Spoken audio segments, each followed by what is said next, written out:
오늘 1월 13일 주일 간절함 가운데 역사하시는 임재의 신비라는 제목으로 여러분과 함께 하나님 말씀 나누려고 합니다. 우리가 인생을 살면서 정말 급박한 간절함이 필요한 순간들이 있습니다. 많은 분들은 그 순간을 가능하면 그 순간이 오지 않았으면 하고 생각하는 분들이 있습니다. 그것을 어떤 분들은 심하게 저주의 순간으로 생각하기도 하고, 어떤 분들은 그걸 사건이라고 생각하기도 하고, 어떤 분들은 충격이나 아픔으로 생각합니다. 근데 성경에 보면 참 많은 간절한 순간들이 나와 있고, 그 순간을 통해서 오히려 예수님을 만나는, 하나님을 만나는 기적으로 연결되는 통로가 같다는 것이죠. 혹시 이 가운데 그런 간절함으로 기도할 수밖에 없는 상황에 있는 분들에게 하나님의 위로의 말씀을 전합니다.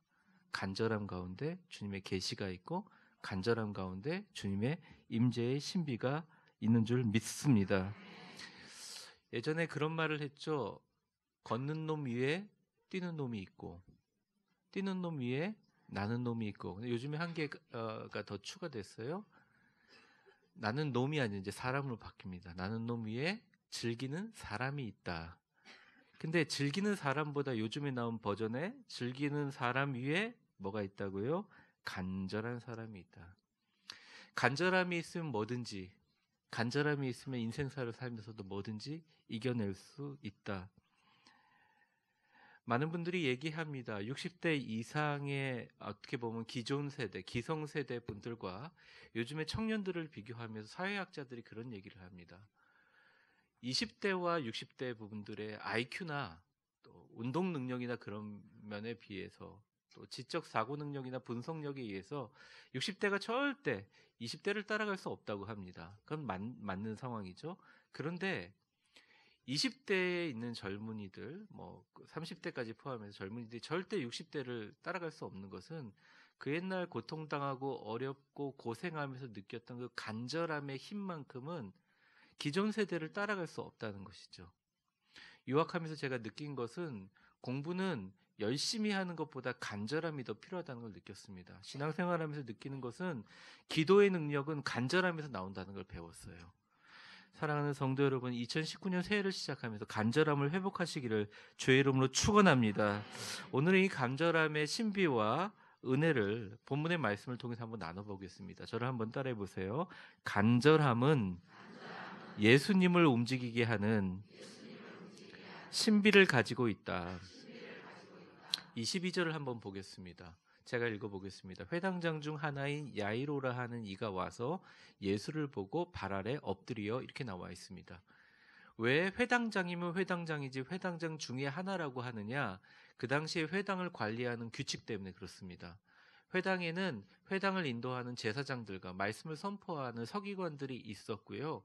그 외에 평신도들 중에 회당 자체에 가장 뛰어난 사람들의 10명을 구성해서 그 사람으로 하여금 그 회당을 관리하고 건물을 안내를 하고 예배에 대한 제반 업무를 합니다. 그 중에 그래도 법적인 책임을 지는 가장 존귀하고 집안이 좋고 또 경제력도 있고 많은 사람에게 평판이 좋은 사람 3명을 골라서 특별히 10명 중에 3명을 회당장이라고 했습니다.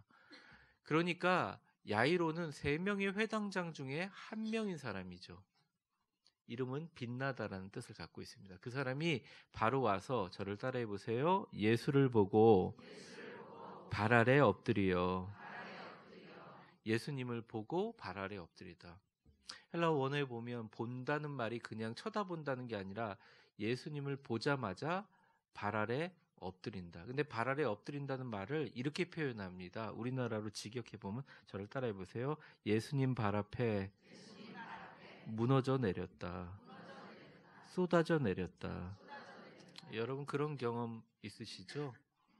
너무나 보고 싶은 자녀가 오랜만에 외국에서 돌아오면 그 자녀 인천공항에서 만날 때, 모르겠습니다. 여러분들 쿨하게 그렇게 와 이렇게 하는지 모르겠지만 쏟아져 내리듯이 자녀한테 가서 달려서 안기잖아요.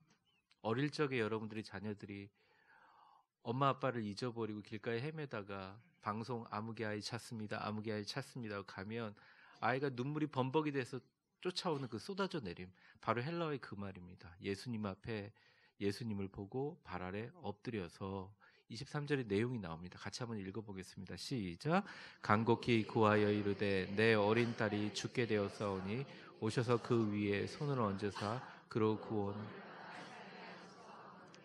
간절히 이 간절함을 가지고 내 어린 딸이 죽게 되었다라고 얘기합니다. 죽었다는 말입니까? 죽기 전이라는 말입니까? 언젠가 죽게 될 거라는 말입니까?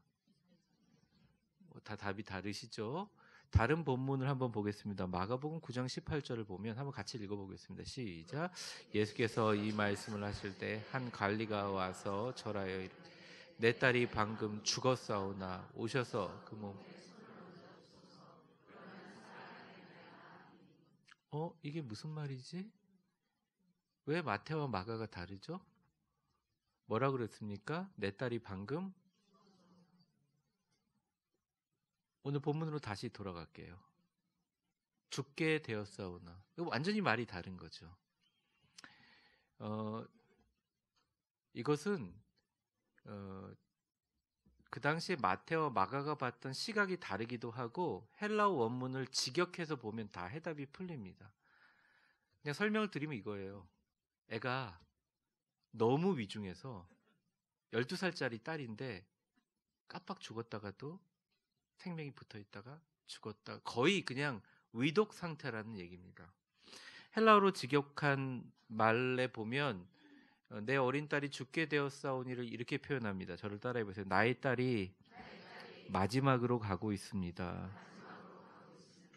딱 그 표현 아니에요? 마지막으로 가고 있습니다. 그러니까 체면이 어디 있어요? 회당장 어디 어깨에다 힘줘요. 회당의 회원도 아닌 사람 예수님 젊은이 앞에 무릎을 꿇고 정말 간절하게 그를 바라보고 간절하게 간곡히 구합니다. 이 간곡히 구한다는 말도 예전의 성경에 보면 이렇게 나와 있습니다. 많이 간구하여. 그러니까 내 딸 살려주세요. 한 번 하고 끝나게 내 딸 살려주세요. 내 딸 살려주세요. 내 딸 손을 얹어서 고쳐주세요. 치료해주세요. 다 죽어갑니다. 아니 마지막으로 가고 있습니다. 살려주세요. 살려주세요. 어떤 상황입니까? 정말 긴급하고 간절한 상황이라는 거죠. 여기서 일어난 기적은 나중에 달리다굼하면서 딸이 살아난 것이 아니라 이 간절함에 예수님의 마음이 움직였다는 거예요. 많은 분들이 저한테 묻습니다. 목사님, 이렇게 보면 복받을 사람과 은혜 받고 20년간 하셨으니까 그런 분들이 보입니까? 저는 잘 모르겠습니다. 이렇게 의례상 대답을 해요. 근데 그거는 있어요. 예배 드릴 때 그분의 얼굴이나 표정이나 하시는 것도 앉는 자리나 이렇게 보면서 그거는 알아요. 하나님의 임재의 순간은 반드시 그 사람의 간절함을 타고 들어갑니다. 근데 간절함이 사라져버려요. 어떤 분은 복을 받고서 간절함이 사라져버리고 어떤 분은 문제가 해결되고 간절함이 사라져버리고 어떤 교회는 부흥하면서 간절함이 사라져버리고 매너리즘과 그냥 그대로 습관과 종교생활이 돼버리는 거죠. 주님은 회당장 야이로의 급박한 상황에 간절한 바라봄과 엎드림과 간구에 반응하면서 가장 중요한 사실, 천지 만물의 주관자이신 예수님의 마음이 바뀌고 발걸음이 야이로의 집으로 바뀌었다는 놀라운 기적입니다. 24절을 한번 보겠습니다. 24절 같이 읽겠습니다. 시작. 이에 그와 함께 가실새 큰 무리가 따라가며 애워싸. 성경에 보면 별다른 말이 없어요. 예수님이 그냥 아무 말 안 하고 가세요. 그런데 가는데 큰 무리가 따라가며 어떻게 해요? 애워싸며 누굴 밀어요? 예수님 밀었다는 거예요. 어떤 상황인지 좀 상상이 되시나요? 길이 넓지만 길 자체를 가득 차고 완전히 몰아가지고 예수님이 그냥 떠밀려가는 그런 상황처럼 보여지고 있다는 것입니다. 저는 이런 생각을 해요. 간절함의 상황이 와서서 정말 열심히 기도하는 분을 보면서 어떤 분은 안쓰럽다고 얘기도 하고 어떤 분들은 너무 고생한다고도 얘기를 합니다. 그런데 성경적으로 보면 진짜 간절함의 바로 그 순간이 예수님을 만나는 순간이고, 그 간절함을 통해서 예수님이 움직이기 시작하면 예수님만 움직이는 것이 아니라 예수님이 같이 우리의 삶의 문제로 들어가면서 우리 삶 주변에 있는 재정과 물질과 사람과 여러 가지 환경까지도 같이 움직인다는 거예요. 그게 놀라운 기적이라는 거죠.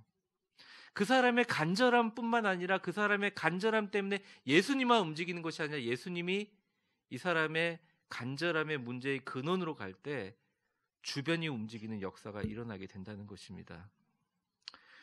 사랑하는 성도 여러분, 간절함으로 예수님을 움직이시는 여러분들 되시기를 주의 이름으로 축원합니다. 그러면 여러분의 모든 상황이 예수님과 함께 움직이는 역사를 경험하게 될 것입니다. 옆 사람 한번 축복해 보겠습니다. 간절함으로 예수님의 마음을 움직이세요. 그래서 모든 상황이 예수님과 함께 역사하는 형통을 만드세요. 모든 형통과 기적은 간절함부터 시작되는 거예요. 저는 우리나라 초기의 신앙에 간절함이 있었기 때문에 위대한 역사가 일어났다고 생각합니다. 위대한 교회요? 엄청난 간절함이 있었어요. 그래서 시작한 거죠. 하나님의 역사와 기적은 반드시 그렇습니다. 지금 멈춰 있는 것 같다? 한번 생각해 보십시오. 그것은 우리의 간절함도 어떻게 보면 먼저 있다는 거죠. 여러분의 삶의 목표는 하나님께서 영광의 찬송이 되리라고 여러분들 불러주셨습니다. 여러분의 삶의 목표는 여러분의 삶을 통해서 다른 사람에게 하나님에 대한 갈망을 만들어내게 하는 삶이에요. 우리의 인생의 목표는 나를 통해서 나의 모습을 보면서 다른 사람들이 하나님을 갈망하게 만드는 인생의 목표를 가지고 있습니다. 여러분, 회당장 야이로처럼 어려운 상황을 만나든지 안 만나든지 주님 앞에 간절히 기도하시고 간절히 엎드리시고 간절하게 주님을 바라보셔서 회당장 야이로만 움직인 게 아니라 예수님도 움직이고 상황도 움직이는 놀라운 기적이 2019년 일어나기를 주의 이름으로 축원합니다. 그러면서 막 밀쳐가는 상황에서 일어나는 일들이 오늘 본문에는 나와 있지 않지만 참고 성경 구절에 있습니다. 25절부터 보여주세요. 갑자기 여인이 나타나요. 그러니까 여인이 갑자기 12해 혈루증을 압니다. 이것은 여러분들 얘기하는 생리혈이 아니에요. 몸에서 계속적으로 피가 나오는 아주 어렵고 힘든 병입니다. 26절입니다. 많은 의사들에게 돈도 허비하고 했지만 오히려 더 병세가 중해졌습니다. 27절. 예수의 소문을 듣고 무리 가운데 끼어와서 그의 옷에 손을 대는 지경까지 왔어요. 왜냐하면 막 밀려가거든요. 지금요. 사람들이 손을 댑니다. 그러면서 28절에 그가 생각하신 것입니다. 이는 같이 읽어보겠습니다. 시작. 이는 내가 그의 아주 좋은 생각이죠. 옷자락만 만져도 주님께서 구원해 주실 것이다. 얼마나 간절함이 있습니까? 29절 그때 그가 깨달습니다. 이에 그의 혈루의 근원이 곧 마름에 병이 나은 줄을 몸에 깨달으니라. 근데 30절에 예수님이 자기 능력이 자기에게 나간 줄 아시고 무리 가운데 돌이키면 누가 내 옷에 손을 댔냐 이렇게 물어보십니다. 그리고 31절에 보면 제자들도 덩달아서 아니 누가 손을 댔냐고 막 이렇게 소리칩니다. 제자들은 분위기를 모르는 거죠. 지금 상황에서. 근데 32절에 예수님이 고개를 돌려서 자기 옷에 손을 댄 여인을 쳐다봐요. 근데 굉장히 급박한 상황이잖아요. 지금요. 사실은 사람들 밀리지 않고 자동차라도 있으면 택시라도 타고 가야 될 상황인데 밀리는 상황에서 예수님이 잠깐 서서 그 여인을 쳐다봅니다. 야이로의 마음은 어땠을까요? 가슴이 엄청 탔을 겁니다. 그 눈이 딱 마주치고 나서 여인이 겁나서 다시 엎드려서 그 사실을 여쭈니까 34절에 같이 한번 읽어보겠습니다. 시작. 예수께서 따라 내 믿음이 너를 구원.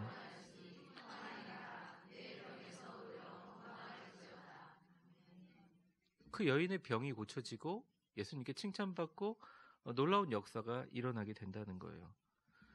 간절함의 세 단계를 아시겠어요? 여러분이 간절하게 기도하면요, 제일 먼저 일어나는 게 예수님이 만나주시고 예수님이 여러분들을 위해서 일하기에 여러분들이 간절한 기도와 간절한 간구와 예수님의 마음을 움직이고 예수님이 걷기 시작하면 사람들도 같이 걷는 거죠. 상황들도 같이 걷는 거죠. 근데 그거보다 더 위대한 게 뭐냐면 우리의 그 간절함 때문에 사람들이 걷는 그 걸음과 간절함의 걸음을 전염시킨다는 거예요. 영향을 준다는 거예요. 우리를 통해서 간절한 하나님에 대한 갈망을 사람들이 같이 공유하면서 기적이 일어난다. 이게 바로 크리스찬들이 가지고 있는 올바른 축복의 개념이에요. 여러분들 그런 인생 사시기를 주의 이름으로 축원합니다. 나의 간절함으로 예수님의 마음을 움직이고 세상을 움직이고 그 흐름 속에서 타인의 치유와 회복의 역사가 일어나는 그런 인생 사시기를 주의 이름으로 간절히 축원합니다. 여기서 제가 두 번째 그 개념을 좀 얘기하려고 합니다. 저를 한번 따라해 보세요. 간절함은 두려움을 지우고 기적을 그려내는 신비가 있다. 35절에 이 좋은 상황에서, 그러니까 35절에 아직 예수께서 말씀하실 때가 뭐예요? 내 딸아 편안하게 가라, 내 믿음이 너를 구원했다라고 말씀하실 때에 회당장 집에 있는 사람들이 와가지고 회당장에 이르게 얘기합니다. 당신의 딸이 죽었나이다. 어찌하여 예수님 선생님을 더 괴롭게 하겠나이다.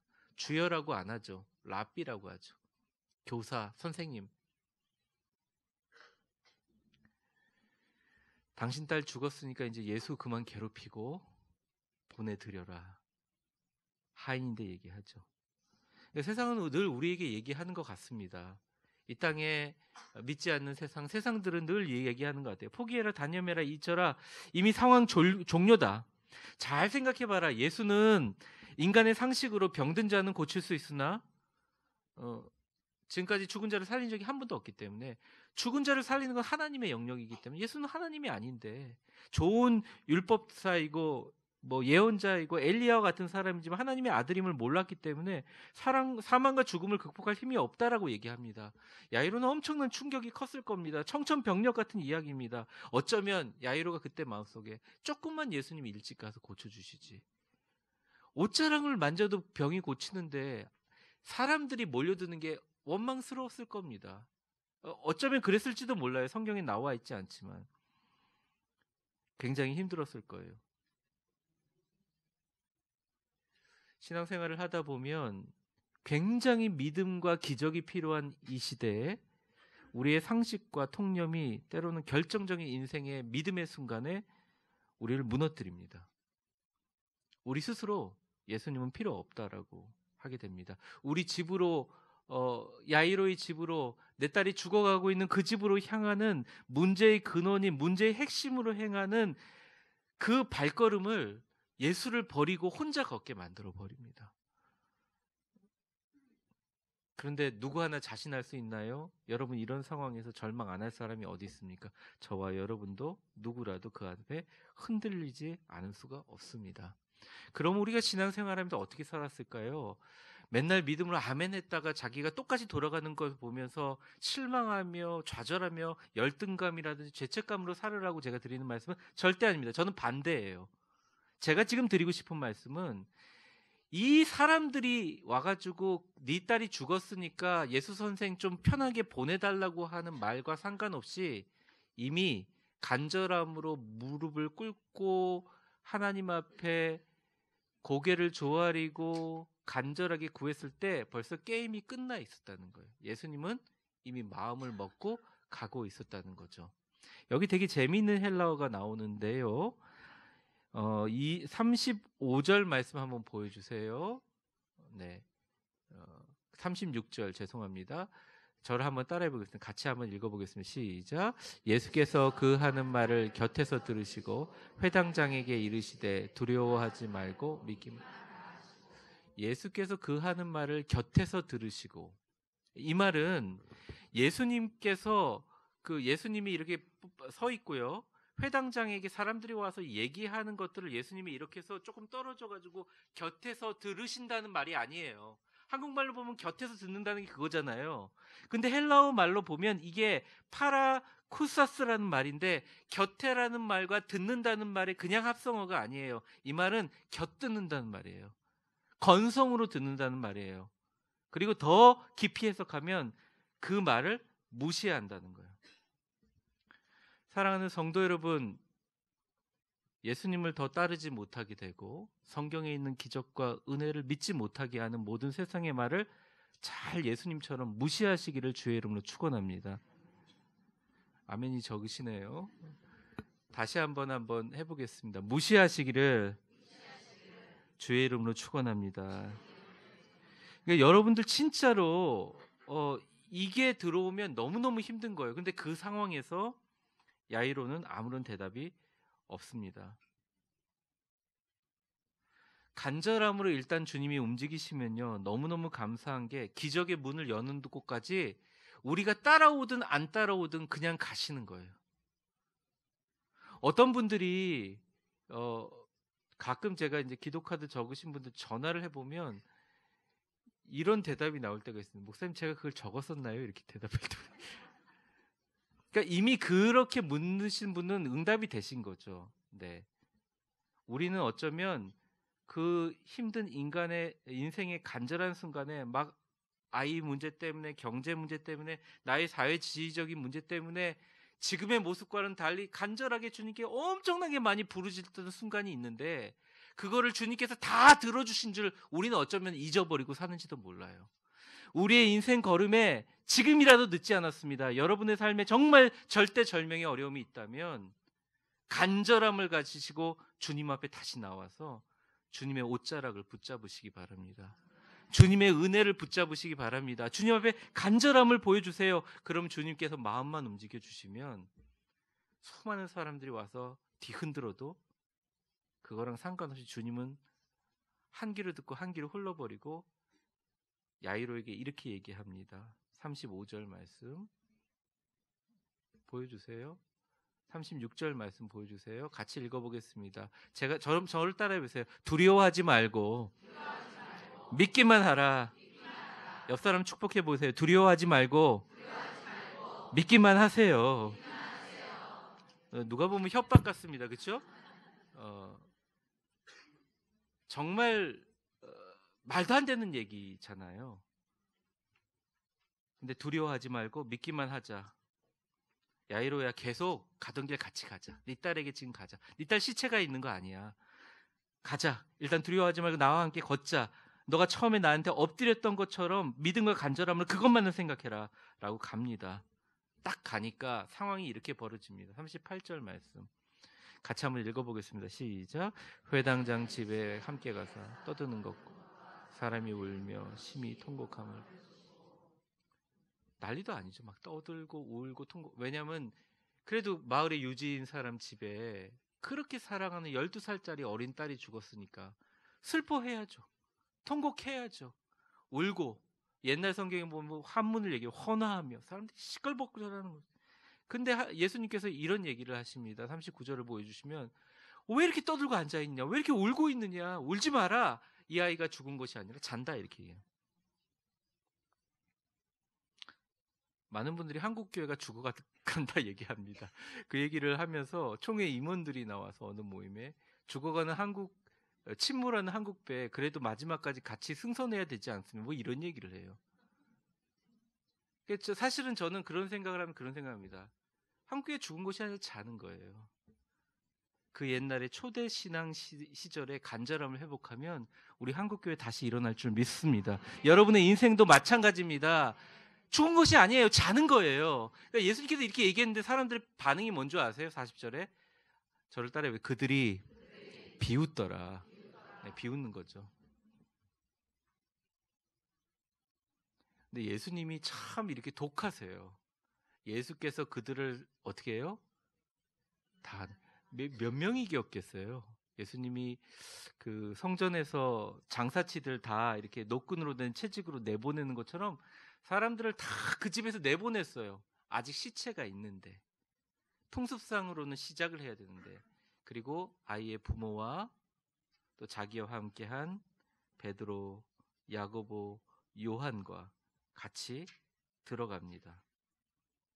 들어가고 41절에 이렇게 얘기하시죠. 한번 저를 따라 달리다굼 소녀야 일어나라 얘기하고 42절에 살려주세요. 42절을 한번 보시면 맞습니다. 근데 여기서 되게 중요한 단계가 있어요. 우리가 기적은 일상이 아닙니다. 아시죠? 기적은 일상이 아닙니다. 근데 여러분의 많은 일상에 기적들이 있기는 해요. 여러분이 하루에 마시는 공기와 지금 뭐 미세먼지 때문에 저감 조치 지금 취해졌지만 사실은 우리 인간의 건강을 가장 많이 좌우하는 게 이 산소고 공기거든요. 근데 이게 지구상의 1% 아니 0.5%만 부족하면 우리 지구는 완전히 물바다 아니면 불바다가 돼버리는 거죠.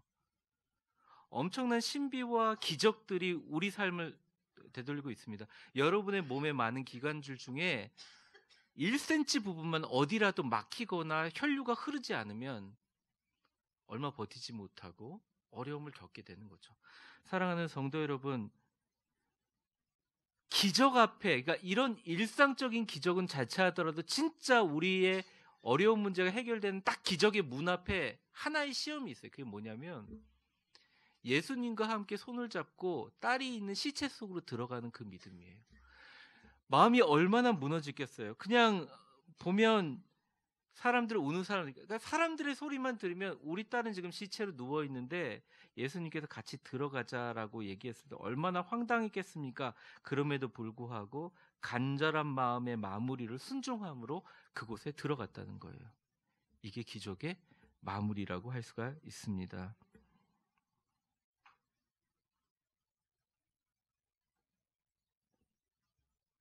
간절함은 예수님도 부르고 환경도 부르고 주변의 축복도 부르지만 정작 내 자신의 두려움을 사라지게 하는 힘을 갖고 있어요. 좀 우리 교인들이 간절하게 올해는 좀 기도했으면 좋겠어요. 저만 막 주먹 쥐고 이러지 말고 여러분들도 좀 간절했으면 좋겠어요. 찬양할 때 좀 간절하게 했으면 좋겠어요. 예배 드릴 때 좀 간절한 마음으로 했으면 좋겠어요. 마치 이게 마지막 예배처럼 했으면 좋겠습니다. 목사님 제가 갱년기라 에너지가 없습니다. 제가 나이가 먹어서 목사님처럼 그 소리 지르고 그러면 저는 집에 가서 쓰러져 일어나지 못합니다. 알겠습니다. 제가 잘 알겠습니다. 그런데 간절함을 이길 수 있는 거는 세상에 없듯이 영성에서도요. 간절함으로 다시 시작하면 못 이뤄낼 게 없어요. 여러분 무너지셨어요? 마음이 기도응답 안 되셔서 2018년 가지고 있던 것들 정리하면서 마음속에 많이 힘들었다면 여러분 간절함을 회복하시기를 주의 이름으로 축원합니다. 만약에 내가 교회 나오면서 기쁨과 감격을 잃어버렸다. 교회 와서 예수님보다는 사람들이 좀 보인다. 그럴 때 제가 진단하는 방법을 가르쳐요. 내 간절함은 어디 있는가 한번 생각해 보세요. 말씀에 대한 간절함, 섬김에 대한 간절함, 기도에 대한 간절함, 찬송에 대한 간절함, 축복에 대한 간절함 어디 있는지 한번 살펴보세요. 성경에 많은 군상들이 오늘 나옵니다. 여러분들 어떤 분이십니까? 예수님과 함께 막 밀려서 떠다니는 군중들입니까? 아니면 야이로가 예수님과 함께 걷고 있는데 야이로야 정신 차려라. 이미 네 딸이 죽었고 이미 교회가 죽었고 이미 사회가 한국 사회가 죽었고 국가가 죽었고 가정이 죽었고 윤리가 죽었고 신앙이 죽었다라고 얘기하는 사람입니까? 예수라는 선생 보내드려라 하는 사람입니까? 아니면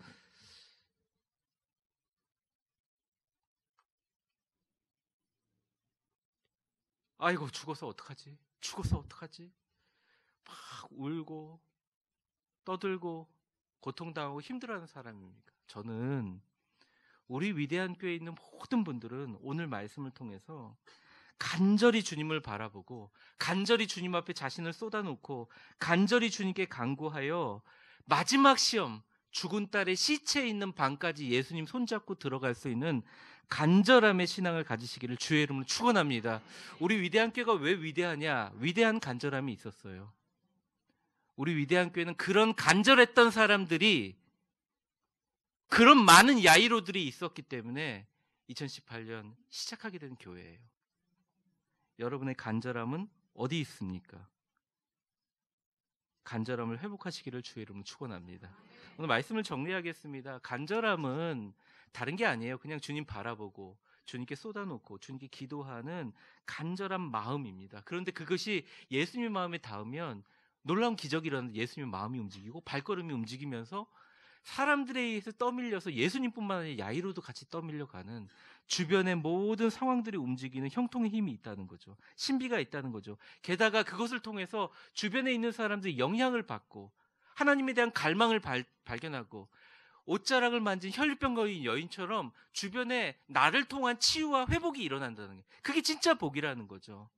그리고 이 간절함은 예수님께서 그 다음서부터 내가 실망하든 낙담하든 상관없이 나를 끌고 가는, 두려워하지 말고, 이처럼 두려워하지 말고 믿기만 해, 그리고 끌고 가는 예수님의 주도하는 인생으로 바뀐다는 거죠. 중요한 것은 간절함을 잃어버렸다는 것입니다. 중요한 것은 간절함을 회복하는 것을 중요하게 여기지 않는다는 것입니다. 교회와 가정과 신앙과 직장과 우리가 가지고 있는 모든 인생의 회복의 기적의 핵심은 간절함을 회복하는 데가 있습니다. 간절할 때 주님께서 임재하십니다.